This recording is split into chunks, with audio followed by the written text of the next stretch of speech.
Halo guys, selamat datang di channel Insight Movie. Kembali lagi dengan saya, Fadia. Kali ini kita akan mencoba membahas lagi alur cerita film yang berjudul Fabricated City. Film ini rilis pada tahun 2017 lalu di Korea Selatan yang dibintangi oleh Ji Chang-wook. Film ini cukup mendapatkan rating cukup tinggi loh.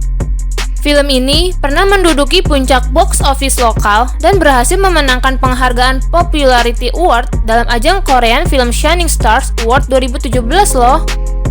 Film yang disutradarai oleh Kwon Hyun Park bercerita tentang seorang pemuda mantan atlet nasional bernama Won Yu. Ia kini bekerja sebagai penjaga warnet sekaligus seorang gamers. Karena di dunia game, Won Yu adalah pemimpin terbaik. Namun semua berubah ketika dia dijebak menjadi seorang pembunuh. Tidak itu saja, ia juga dituduh memperkosa seorang wanita. Alhasil, Won Yu dijatuhi hukuman seumur hidup. Kehidupan di penjara juga tak baik bagi Won Yu. Dia disiksa oleh tahanan lainnya. Eits, sebelum mulai, jangan lupa subscribe, like, dan komennya untuk mendukung channel ini. Oke, daripada penasaran dengan filmnya, yuk langsung aja cus kita mulai.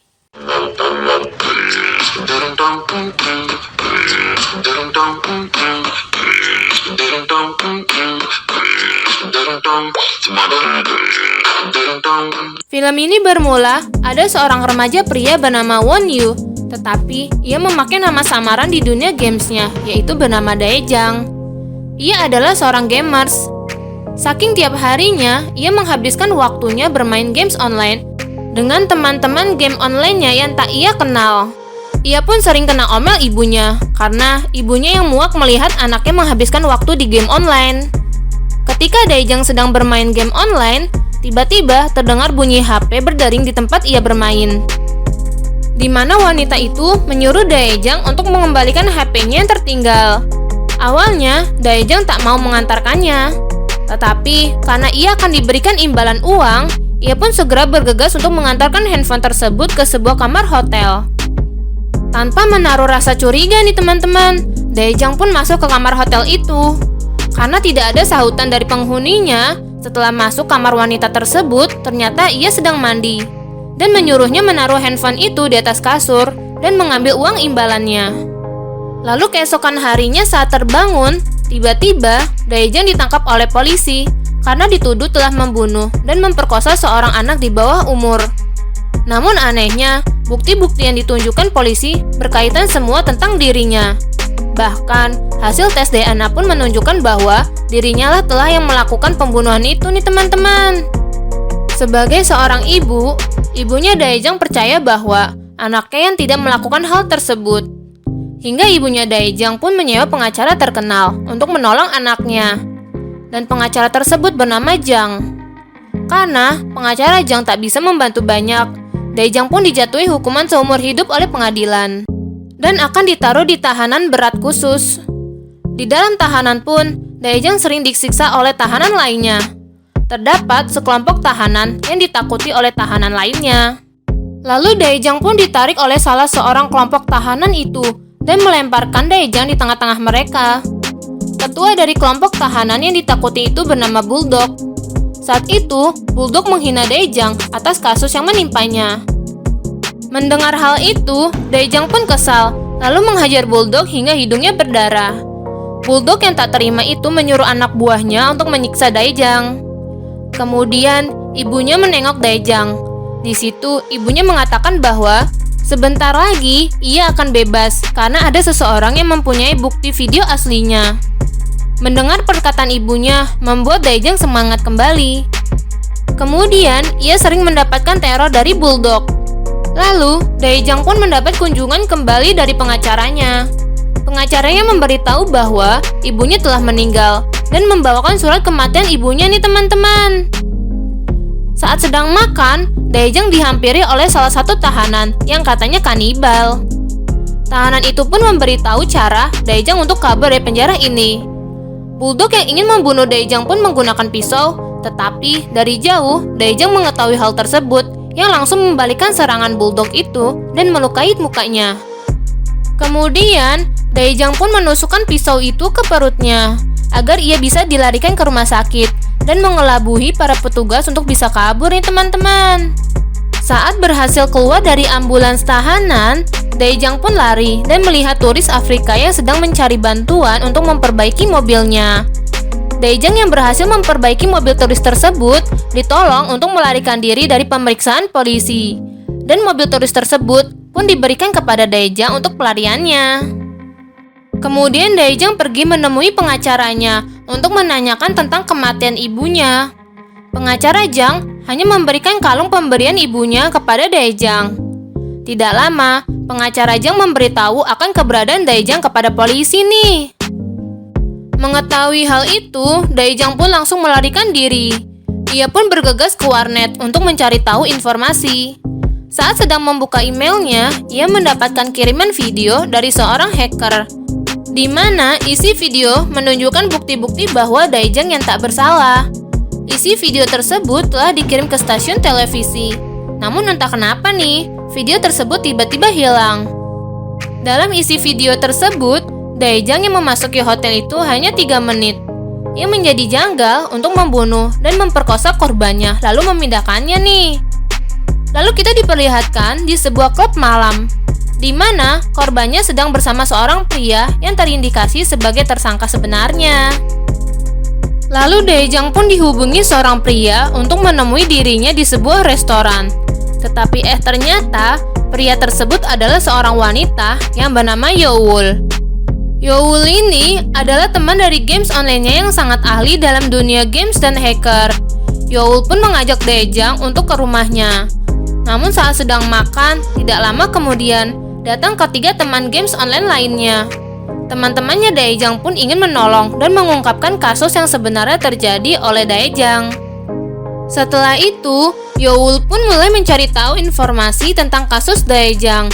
Sementara Dae-jang dan Pandu memata-matai seorang pria mencurigakan dengan membawa sebuah peti alat musik ke dalam suatu ruangan.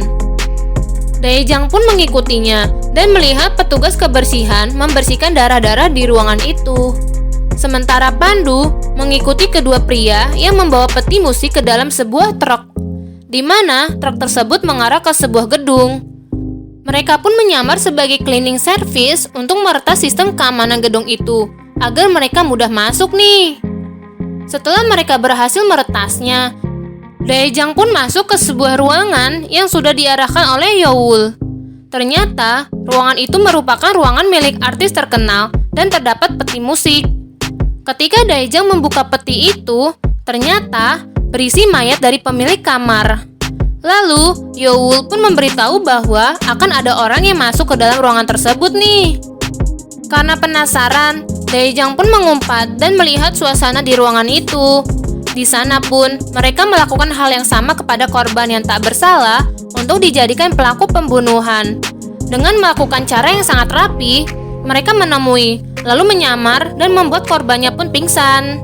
Untuk bisa mengambil sampel DNA dan bukti-bukti yang terkait dengan korban. Yang lebih terkejutnya, dalang dibalik semua ini adalah pengacara Jang nih teman-teman. Karena ia dan timnya dibayar untuk menyembunyikan kesalahan seseorang. Seperti kasus yang menimpa seorang artis, di mana pembunuhnya adalah anak dari seorang pengusaha terkenal dan meminta pengacara Jang untuk menutupi kasusnya dengan bayaran yang sangat besar. Mengetahui hal tersebut, Dae-jang membawa foto yang sudah ada sidik jarinya dan meminta Yeowol untuk melacak sidik jarinya. Mereka pun tak mau korban selanjutnya bernasib sama dengan Dae-jang nih. Lalu mereka pun melacak dan menyadap handphone korban selanjutnya. Saat berhasil menyadapnya, Dae-jang pun mengenal suara wanita tersebut yang merupakan suara wanita yang meminta Dae-jang untuk mengantarkan handphonenya ke dalam kamar hotel.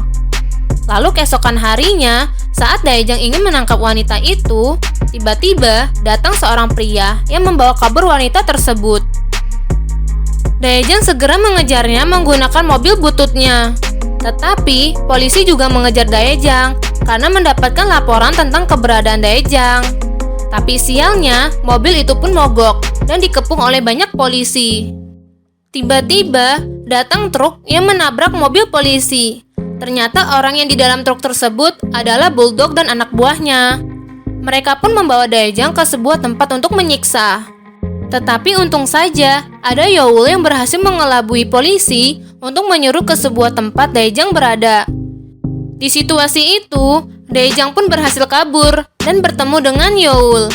Saat di dalam mobil, Youl mendeteksi adanya suatu alat pelacak di dalam kalung pemberian ibunya Daejang. Ternyata, pengacara Jung yang memasukkan alat pelacak tersebut ke dalam kalung pemberian ibunya. Dan dengan terpaksa, Daejang membuang kalung pemberian ibunya tersebut di jalan nih teman-teman. Mereka pun berpendapat bahwa pengacara Jang bukanlah seorang pengacara biasa, melainkan seorang pengacara yang psikopat. Lalu mereka pun pergi ke kantor Jang dan mendapat info bahwa dalang dibalik semua ini adalah pengacara Jang nih teman-teman. Mereka juga men-scan gedung kantor milik pengacara Jang. Ternyata di dalam gedung itu terdapat kabel-kabel data dari pengacara Jang. Youl pun berusaha meretas kantor pengacara Jang, tetapi gagal. Akhirnya, Daejang pun merencanakan sesuatu, yaitu mengacak-ngacak ruangan kamar hotel yang akan dijadikan lokasi penjebakan. Sehingga pengusaha yang meminta tolong kepada pengacara Jang itu marah-marah karena kasus anaknya yang belum juga dituntaskan. Agar bisa segera dieksekusi, korban artis itu dipindahkan ke hotel lain dan membutuhkan waktu untuk menyelesaikannya. Kemudian, Daejang pun mengupgrade mobil bututnya dan menghancurkan semua tim yang membantu pengacara Jang. Mulai dari tim desain jebakan, tim sidik jari, tim penelpon, tim kurir motor, hingga tim kurir mobil box. Asisten dari pengacara Jang pun mulai resah karena tim yang lainnya pun hilang. Youl juga berhasil meretas media televisi, di mana pelaku yang sebenarnya membunuh artis terkenal itu pun berhasil mereka perlihatkan di depan awak media, kemudian ditangkap oleh polisi nih teman-teman. Mengetahui hal itu, pengacara Jang kesal dan marah. Lalu kemudian, ia pun menyadari bahwa ada yang telah masuk ke dalam gedungnya. Pengacara Jang memasuki ruangan rahasianya. Tetapi, Daejang berhasil menangkap dan memukul pengacara Jang hingga babak belur. Di dalam ruangan rahasia tersebut, Daejang melihat video rekaman yang sebenarnya. Mulai dari ia difitnah, hingga ibunya yang tewas karena dibunuh oleh pengacara Jang. Data rekaman tersebut bisa menjadi bukti bahwa kejadian semua ini dilakukan oleh pengacara Jang nih. Tetapi saat ingin kopas data-data di sana menggunakan file drive-nya, Daejang pun dikabari bahwa teman-temannya sudah ditangkap oleh Bulldog. Karena tak sempat mengkopas data-data itu, ia pun bergegas untuk menolong teman-temannya di sana.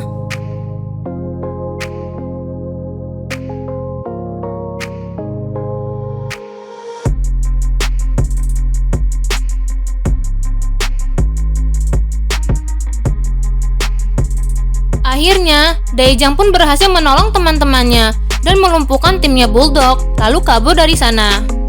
Di tempat pengacara Jang, ia berulah lagi dengan memfitnah Daejang dan teman-temannya yang telah menculik putri dari pengusaha itu di rumah sakit, lalu menyebarkannya menggunakan CCTV nih.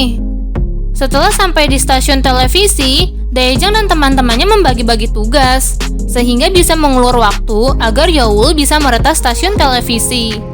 Akhirnya, mereka pun melakukan aksinya yang biasa mereka lakukan di dalam dunia gamesnya.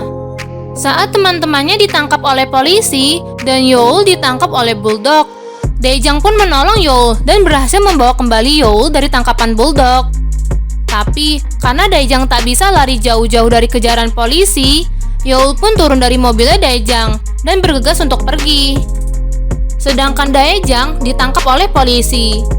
Pengacara Jang yang mendengar hal itu pun senang karena Daejang ditangkap polisi nih. Tetapi tidak lama kemudian, data-data yang berada di gedung pengacara Jang berhasil diretas oleh Youl dan menampilkan rekaman video yang sebenarnya di stasiun televisi. Youl pun berhasil meretas rekaman video itu karena alat file drive yang ditancapkan oleh Daejang sebelumnya masih tertancap. Youl pun melakukan pengunduhan dan tanpa disadari oleh pengacara Jang nih teman-teman. Di tempat lain, kedua teman games online-nya Daejang yang baru saja datang membantu mereka dengan menjadikan dirinya sebagai reporter dan kameramen untuk menyiarkan berita bahwa Daejang tidak bersalah. Lalu menampilkan bukti CCTV yang sesungguhnya yang dilakukan oleh anak dari pengusaha yang telah membunuh artis terkenal. Mereka juga menampilkan kasus pembunuhan yang sebenarnya membunuh seorang wanita itu adalah seorang pria, yang mengkambing hitamkan Daejang sebagai pelaku pembunuhnya. Akhirnya, apa yang mereka lakukan pun tak sia-sia dan membuahkan hasil nih teman-teman. Pengacara Jang akhirnya pun ditangkap oleh polisi. Kemudian, Daejang dan teman-teman game online-nya bisa berkumpul karena sebelumnya belum pernah bertemu. Nah, itulah akhir dari film ini. Pesan yang bisa kita petik dari film ini adalah kita harus bisa memilah berita-berita yang kebenarannya terjadi. Walaupun ada beberapa aspek yang hanya ingin menguasai popularitas. Oke, sekian dari film ini. Akan lebih seru dan menegangkan jika kita menonton film yang aslinya. Dan jangan lupa untuk terus saksikan channel berikutnya. Bye-bye!